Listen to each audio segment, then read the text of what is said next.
이재명 대표가 총선 승리에 과연 진정성이 있나, 당권 장악에만 목표로 하는 거 아닌가? 저는 그렇게 보진 않고 이렇게 해도 총선에서 이길 수 있다라고 판단하고 있는 것 같아요. 유시민 작가가 칼럼을 하나 기고했습니다. 네. 민주당이 총선에서 이긴다. 강서 보궐선거와 맞춰서 보는 건 오판할 수 있다라고 저는 생각하거든요. 추미애 전 장관이 경기 하남갑에 전략공천이 됐네요. 민주당의 그 과거의 국민적 비판에 대해서 일정 부분 책임 있는 분이시거든요. 하남에서 무슨 전략적으로 승산이 있을지 그건 저는 잘 모르겠어요. 민주당 지지자들의 비례 표심이 좀 혼란스러울 것 같아요. 전 조국 신당에 표 줄 거거든요. 아하. 저 같은 생각하는 사람들이 꽤 있을 거다. 저는 이재명 대표는 참 나쁜 정치인인 것 같습니다. 나쁜 정치인이다. 조국 신당도 평가받고 심판받아야 되거든요. 오히려 심판받아야 할 정당에 표를 줘야겠다라고 마음 먹게 하는 배경에는 결국 이재명 대표가 있는 거잖아요.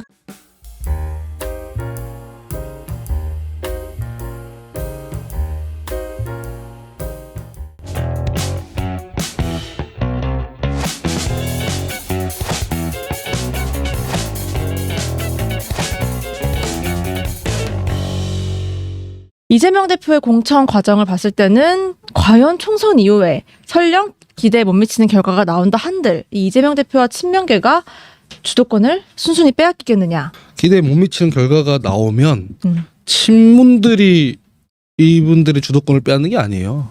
국민들이 거둬가요. 그 총선을 만약에 만에 하나 패배했는데 지도부가 그대로 유지할 수 있는 경우의 수는 없어요. 그런 역사도 없고 룰을 어떻게 바꾸든 안 됩니다. 이재명 대표가 총선 승리에 과연 진정성이 있나 저는 의구심이 들고요.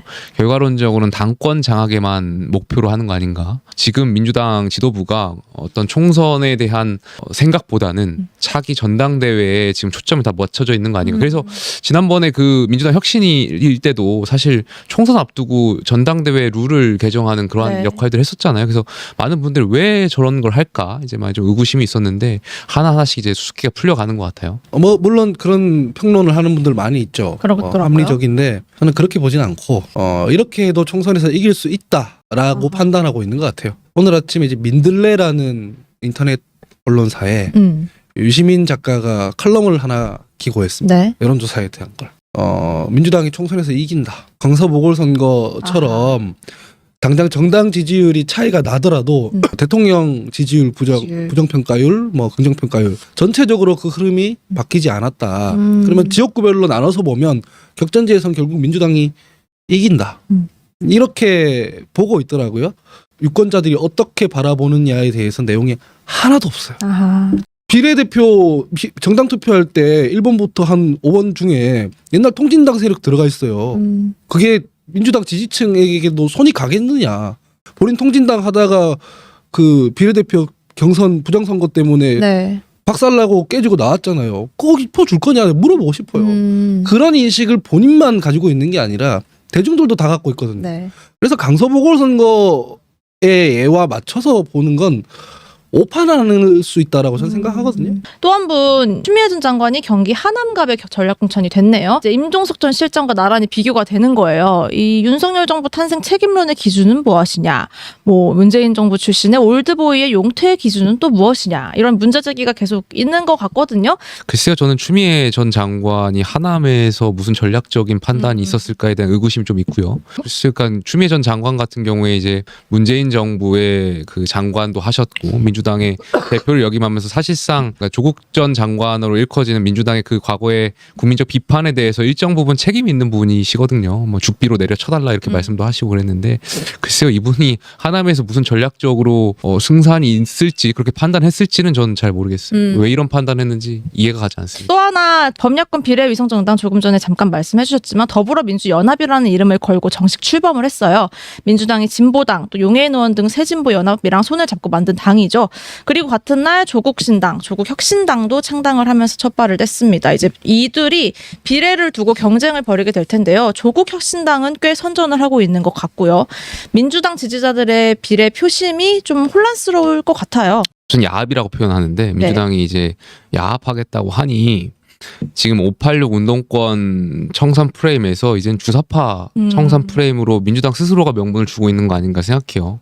진보당이라고 하면 글쎄 국민들 다 아시겠지만 결국에 경기동부연합하고 연관고리가 있는 정당이고 과거에 대한민국의 어떤 헌법이라든지 정당성, 정통성을 글쎄 전 부정했다라고 보여지는데 그러한 세력과 과연 민주당이 연합해서 야합해서 국민들께 표를 달라고 할 수 있을까? 저는 그러니까 전선을 계속 흐트리는 것 같아서 네. 글쎄요, 그러니까 이게 계속 이 점으로 계속 연결되는 건데 왜 이재명 대표가 진보당하고 저렇게 연대를 하려고 할까? 뭐 언론에서 많이 나오지만 결과적으로 도지사 시절에 대북 송금 문제라든지 쌍방울 그 의혹이라든지 이게 다 하나씩 맞춰가는 거잖아요. 그래서 민주당 스스로가 표를 버리는 거 아닌가 이렇게 생각합니다. 우리가 한 달 좀 뒤에 받아볼 투표 용지의 비례정당 용지를 보면 네. 여러분들이 받을 그 용지는 이렇게 적혀 있습니다. 민주당의 위성정당, 국민의힘의 위성정당, 그렇죠. 그다음에 녹색정의당, 개혁신당, 새로운 미래당, 조국신당. 대중들의 인식 속에서 민주당의 위성정당, 꼼수 위성정당인데 여기 펴줘버리면은 통합진보당 예전 세력들이 뭐 세석이라던가. 들어온다. 어쨌든. 네. 내가 아무리 민주당 지지하는 사람이라도 내 손으로 이 사람들 만드는 거는 동의 못했다라고 하는 사람들이 꽤 있을 테고, 국민의힘 위성정당, 뭐 국민의힘 지지자 아니면 손 안 갈 테고, 그다음에 개혁신당. 그러니까 이건 대중의 인식 얘기를 하는 거예요. 제 평가가 아니라. 개혁신당, 이준석당 혹은 뭐 펜코당 뭐 이럴 거 아니에요. 대중들은 그거 보면서 네. 새로운 미래당 뭐 지금 익히 말씀드린 대로 뭔 얘기를 하는 게 하나도 없어요. 정책적인 얘기를. 거기도 힘들죠. 민주당에서 누가 나오나 저거 주우면 되나 이렇게 하고 있는 중이고, 그다음에 조국신당 있어요. 네. 제가 그 투표용지를 받아들였어요. 굉장히 조국 장관에 대한 정치적 비판을 많이 한 축에 속하는 인사입니다. 전 조국신당에 표 줄 거거든요. 아하. 저 같은 생각하는 사람들이 꽤 있을 거다. 기본적으로 민주당 지지자인 분들 중에서 꽤 있을 거다. 나는 이걸 보고 해당 행위라고 한다면, 그러면은 울산 그 험지에서 아까 김용태 최고위원이 말했듯이 이상원 의원 날려버리고 진보당 다른 정당에 의석 주겠다는 발상은 해당 행위 아니냐. 나는 그냥 민주당에 어쨌든 간에 에너지를 잔존시킬 수 있는 최적의 선택을 할 거다라고 했을 때 저는 조국신당 줄 것 같거든요. 조국 장관에 대한 개인적 비판과 별개로. 이게 반영되는 수치가 여론조사에서 나와요. 그걸 그렇게 흘러갈 거라고 저는 생각합니다. 근데 바꿔 말하면 네. 국민의 입장에서는 이재명 대표는 참 나쁜 정치인인 것 같습니다. 나쁜 정치인이다. 그러니까 조국신당도 조국신당 나름대로 평가받고 심판받아야 되거든요. 아니 그 법원 판결을 두고 사실 부정하는 듯한 명예회복하는 듯한, 아니 어떻게 그렇게 창당을 할 수가 있어요. 이건 사실 심판받아야 되잖아요. 근데 오히려 심판받아야 할 정당에 지금 몇몇 민주당의 당원분들이 표를 줘야겠다라고 마음먹게 하는 그 배경에는 결국 이재명 대표가 있는 거잖아요. 그 배경에 국민의힘도 있어요. 제가 그렇게 얘기할 걸 알고 어제 이재명 생각을 대표가 해봤어요. 참 나쁜 정치인이라고 네. 생각해요. 어제 생각을 해봤어요. 대법원 가서 유죄 판결 받을 수 있는 사람이 창당하는 게 온당한가.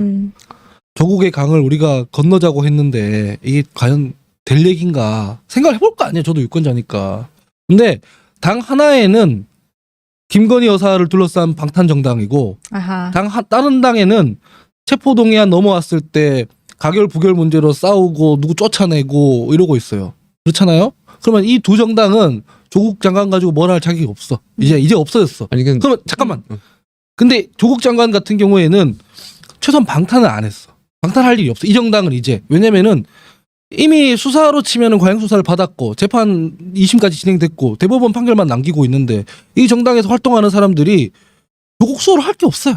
그냥 그런 평가가 있을 수는 있지만 지금 있는 다른 정당들이랑 비교해 봤을 때 활동의 영역에서 고민할 필요가 없어요. 내가 김건희 여사 방탄을 하기 위해 표를 어디 줘야 되느냐, 뭐 이재명 대표 체포동의안 넘어왔을 때 이걸로 싸웠었지, 이럴 필요가 없어요. 그냥 법원의 판결 받으면 되는 거고 이 당을 이 당대로 하면 되는 거예요. 그런 기준을 저만 생각하는 게 아니라 나와 있는 제 정당들을 보면서 유권자들도 판단을 할 것이란 거죠. 말씀 중에 저희가 잊고 있었는데 생각해보니까 송영길 전 대표도 있잖아요. 소나무당을 창당을 했습니다. 그러니까 옥중 출마의 가능성이 있는 것 같던데. 우리 기타 등등 얘기 안 하기로 했잖아. 왜 허경영당까지 한번 얘기해 볼까요? 아니 허경영 당은 별이 다르죠. 전목사당까지 한번 얘기해 볼까요? 4년 전에 저희가 좋지 않았던 모습들을 민주당이 밟아가는 것 같아가지고 좀 안타깝네요. 우리 공화당 얘기도 할까요? 송영길 대표는 뭐 당대표였기 때문에 네, 원했던 것 같고요.